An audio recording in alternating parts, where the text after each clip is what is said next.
Episode 3, Rogues of War. And it's your boy Icon with a DC TV review for you, going over that Flash action. And for the love of God, was this new rogue supposed to be Ragdoll? Because I have no idea who that new rogue was. Because it starts with the new Captain Boomerang and the Fiddler. They robbing some tech shit, and then there's a third meta that joins the group, or a third rogue that joins the group, and it was a woman. She was deaf and she was using sign language. She had a mask on, and I was just like, the only thing that popped in my mind was Ragdoll, the contortionist, and this person did look like a contortionist.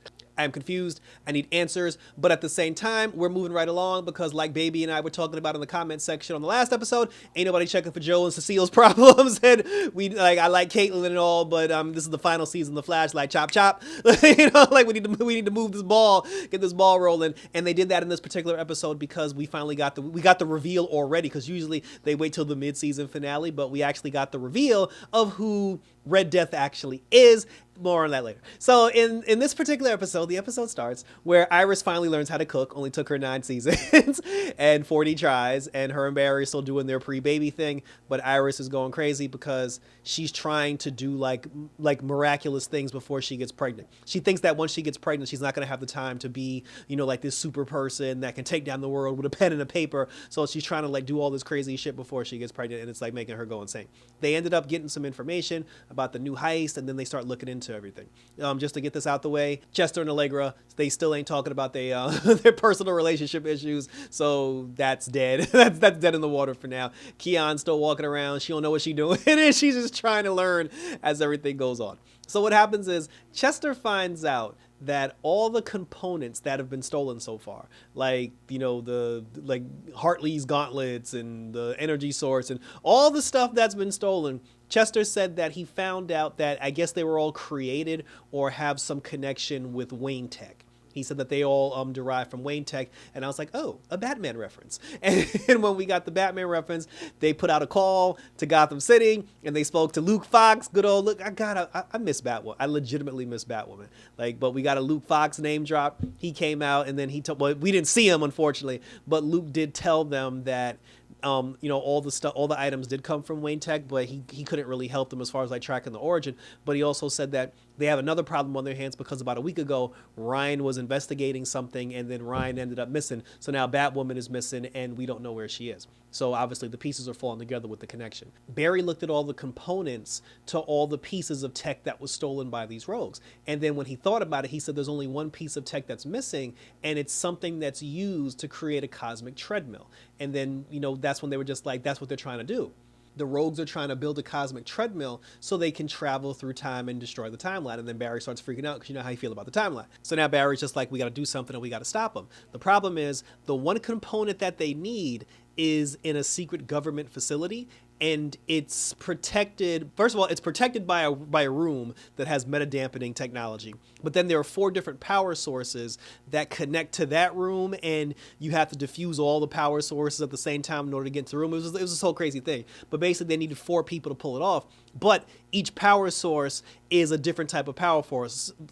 Power source, one is fusion, one is cold fusion, one is electricity. It's all these different things. So they needed specific people with the specific skill set to take down those 4 different specific energy sources so they can get the component, because they ended up speaking to the Pied Piper again, and after they talked to Hartley, the plan was basically, let's just steal the component before the rogues do, so this way that they can't get it.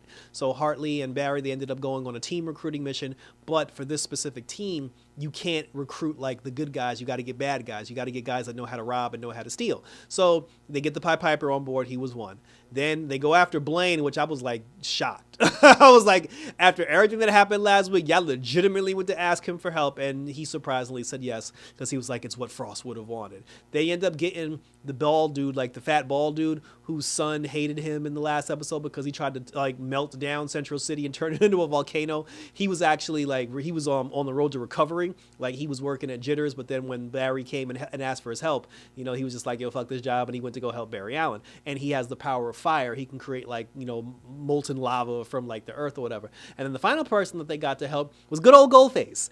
And I like Goldface. He's a funny dude, but they needed his gold power because one of the power sources had gold energy or gold pipes or something. So they ended up bringing him on board, and then he agreed to do it. They said that him and Antoinette had broke up, up or whatever. So like, so he was willing to help because he wasn't trying to help because again, these are bad people. Like Blaine only did it because he wanted to honor Frost. Hartley did it because he actually wanted the component for himself so he can boost his goggles or he can boost his gauntlets.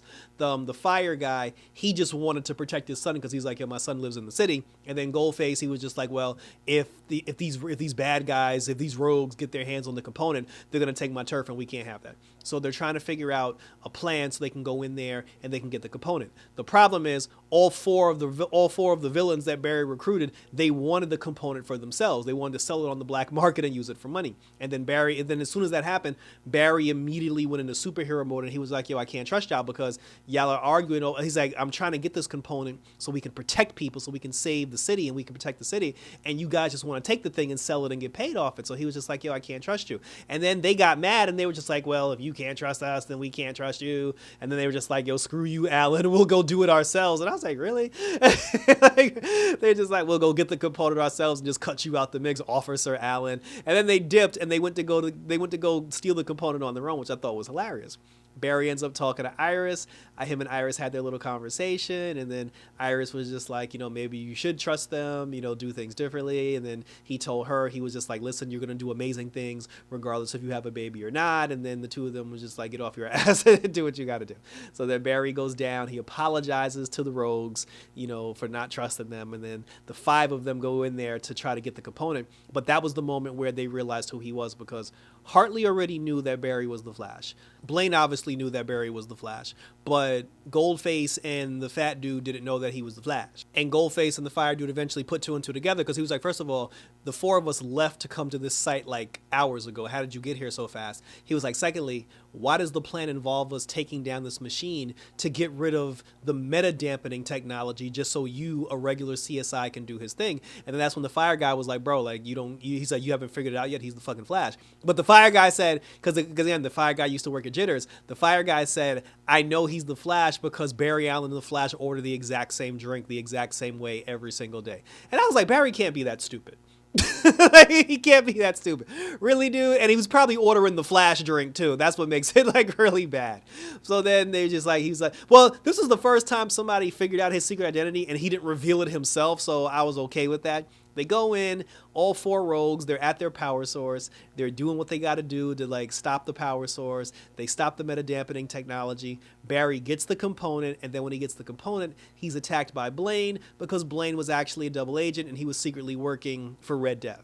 And then that's when the other rogues showed up. So now it's like Blaine and the other three rogues versus Barry, the fire guy, Goldface, and Hartley. They get into this whole big fight. Red Death comes out of nowhere and whoops everybody ass, takes his or her rogues and leaves. And that's another thing. We're going to get to that in a second too. So then when Red Death beats up the Flash, sucks the Flash's power, that's when Barry realized that the Red Death is charged with like negative Speed Force energy. Red Death dips and takes his rogues with him. So that's when he had the conversation with Iris, and then he told Iris, he said, I think the negative Speed Force found its new avatar, and he was like, I don't know what we're going to do now, because if this person uses like negative Speed Force energy, then we got to figure out a way to stop him. Barry had mentioned to Iris that the speedster Red Death actually had a bat symbol on its chest, and then that's when Chester told them, about the whole thing with Ryan going missing. But now, they kept saying, like, and even the rogues, like Hartley, Goldface, and everybody else, they said to Barry, they were like, look, we'll help you take down this new speedster because it'll be bad for all of us. So once you find out his weakness and you find out who he is, let us know and we'll help you kill him. And every time they're saying that, I was like, they're going out of the way to emphasize the word him. And I said this in the last episode when Red Death had popped up in the last episode and Red Death was talking and just like, oh, wow, well, you're going to die, Flash, you and everybody you love. I was like, is it just me or is there like a woman's voice like coming from this suit?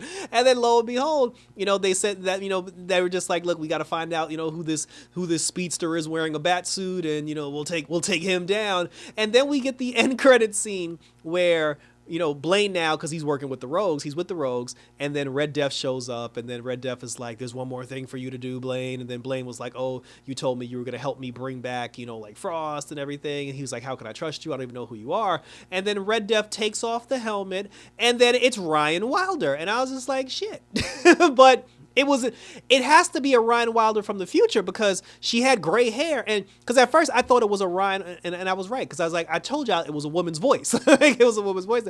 But I thought it was Ryan Wilder from a different Earth. And that could still be the case, but because of the gray hair, I'm now like, maybe it was Ryan from the future and something happened. Because when they said that Ryan Wilder currently in the current time went on patrol and never came back, if this is Ryan from the future, she obviously kidnapped her younger self to get her out of the way for whatever reason. And something happened. I don't know if it was just because she got induced with the negative speed force, but something happened that turned Ryan evil, and now she hates the Flash and hates Team Flash, and Ryan Wilder is coming for revenge. And then when Blaine was like, "Who are you?" she was like, "I'm Vengeance," and she's actually like the CEO of Wayne Enterprises. And that's how the episode ended, and thank you for tuning in. I will say this though, and I was talking to the egregious about this earlier. This was a missed opportunity to not put Bruce Wayne in the Red Death suit. Not even for the comic book implications and everything, but they did cast, like for the CW Arrowverse, they did cast a guy to play Bruce Wayne. He was on 2 seasons of Batwoman, maybe 3 seasons. He might have been in 3 seasons. He might have been in all 3 seasons of Batwoman. Basically, he was on Batwoman. A good way to, cause obviously like Batwoman, Batwoman is over, like, the show finished. A good way to end the story for Batwoman, because the whole thing about Batwoman was just like, oh, Bruce Wayne disappeared and we can't find him. If Red Death ended up being Bruce Wayne, that would give some closure and explain to us where the hell Bruce has been for the last 7 years and why nobody's seen him. And then you can bring in Batwoman to help her take down Bruce Wayne. You can even bring back Kate, because they brought back Kate Kane in season 2. It was a different actress, but they brought back the character Kate Kane. And when Kate Kane left in season 2, she said she was leaving to go find Bruce. So it would have made, like, I have no problem with Ryan Wilder being Red Death, because I don't know the story that they're telling yet. And I'm interested to see the story that they're going to tell. But I will say this, though, as a way to give Batwoman a proper ending, it would have been cool had Red Death been Bruce Wayne and Ryan and the Flash, like Batwoman and the Flash together have to take down Bruce Wayne. So that's all I'm saying. But share your questions, comments, and or concerns down below. What do you think of this episode of The Flash? Like, did you enjoy it? Did you love it? Did you hate it? Everything in between. And we will continue to talk about it. Check me out on Twitter and Instagram. Hit the notification bell for always, so you can get notified when my videos pop up. Like and subscribe as always, and we got some things coming up because I have my Quantumania Ant-Man review coming up pretty soon. And we got some Street Fighter 6 action, because some new stuff for Street Fighter 6 came out. That's on the channel as well. I have a new series called What to Watch, where it's a season of a show that I've already watched, and I'm not going to do it episode by episode, but I am going to do just one based review and talk about it to find out if I should even do an episode by episode review when another season comes out, and to see if people like it, and just to give a recommendation, because if you're stuck and you're just like, hey, it's a boring weekend, I don't have anything to watch, check out my video and I'll tell you what to watch. So check that out as well. Thank you for tuning in, everybody. And look out, because the Red Death is upon us, and it's about to get wild. And until next week, we're out this. Yeah!